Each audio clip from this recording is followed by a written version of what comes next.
Okay, हमारे पास class 10 का एक इंपॉर्टेंट क्वेश्चन है, एपी का क्वेश्चन है। 1+4+7+10+ so on plus x is equal to 287।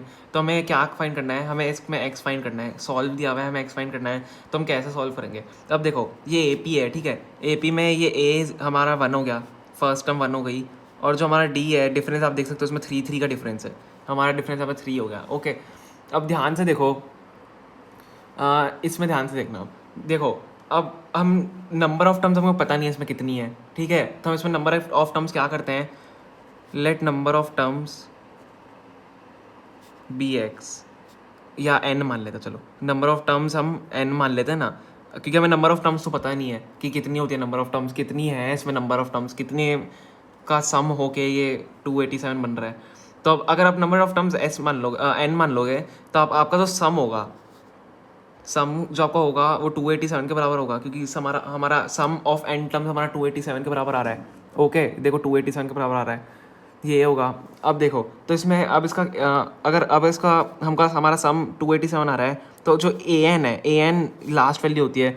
A N तो हमारी एक्स हमें गिवन है, इसी के लिए हमारी ए एन एक्स गिवन है, क्योंकि हमको नंबर ऑफ टर्म्स भी नहीं पता, हमको सम ऑफ एन टर्म्स हमारा हम पता है, और हमें ए एन एक्स के बराबर है, क्योंकि हमारी लास्ट टर्म एक्स के बराबर है। ठीक है, ये आ गया आपको उतना समझ में? अब देखो हम क्या करते हैं, हमें काम करते हैं, हम सम का फॉर्मूला लगा लेते हैं ना। सम का आपको फॉर्मूला अगर नहीं पता, मैं लिख देता हूँ, और ये सम का फॉर्मूला इंपॉर्टेंट है। n/2 2a प्लस n-1d, ठीक है, ये होता है सम का फॉर्मूला। तो अब मैं इसमें हमारी वैल्यू सब्स्टिट्यूट करता हूँ। एस एन कितना है, 287 है। सो एक काम करते हैं, यहाँ से स्टार्ट करते हैं, n/2 से स्टार्ट करते हैं।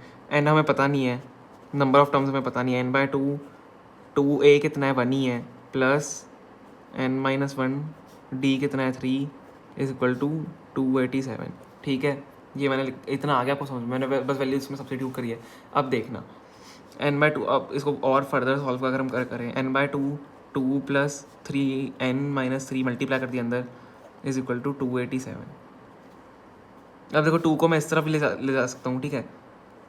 एक काम करते हैं, 2 को पहली तरफ, चलो ठीक है, एक स्टेप और लेते हैं। 2 मैं उस तरफ लेके ले जाऊँगा तो क्या होगा, n2 plus 3n-3 is equal to 287 into 2 अगर आप करोगे तो कितना होगा, 574 के बराबर आएगा। ओके, 574 आ गया।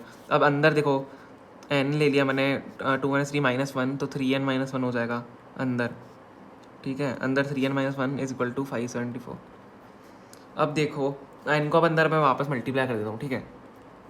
मतलब पूरा मैं खोल ही रहा हूँ, आप समझ गए ना। 3n² minus n is equal to 574। अब देखो यहाँ पे आती है क्वाड्रेटिक इक्वेशन, जिसको आपको सॉल्व करना है। 3n² minus n minus 574। जब इसको सॉल्व करोगे, जल्दी से इसका कमेंट्स में आंसर बताओ, वीडियो पॉज करके इसको सॉल्व करो, इसका कमेंट्स में आंसर बताओ क्या आएगा। या तो आप इसको d equal to b² minus 4 इसी से भी सॉल्व कर सकते हो, उसके रूट्स निकाल सकते हो। बाकी आप इसको नॉर्मली सॉल्व करना है, इसको थोड़ा हार्ड होगा कि 574 है, तो b² माइनस 4 इसी से इसको सॉल्व करो, d equal to b² minus 4 इसी से। जब इसको सॉल्व करोगे, अगर आपने कमेंट्स में आंसर लिख दिया है, मैं इसमें यहाँ पे लिख देता हूँ, जब इसको सॉल्व करोगे तो आपकी जो n की वैल्यू यहाँ पे आएगी वो 14 के बराबर आएगी। नंबर ऑफ टर्म्स आपकी निकल गई, ठीक है। अब हमको क्या निकालना है, हमें ए एन निकालना है। देखो, हमें ए एन निकालना है, क्योंकि हमें एक्स के लिए सॉल्व करना है। अब आप जब ए एन आपको निकालना होता है, एन आपने निकाल दिया, सब निकाल दिया, तो आपको पता होगा ए एन का फॉर्मूला होता है,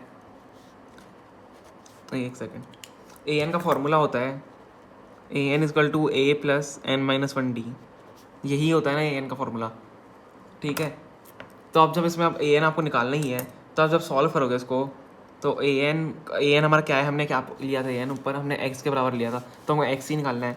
तो मैं सबसे पहले यहाँ से स्टार्ट करता हूँ। ए क्या है हमारा, ए हमारा 1 है, 1 प्लस एन क्या है, 14 माइनस 1, डी क्या है, 3 है, is equal to X. Okay, आ गया आपको समझ में?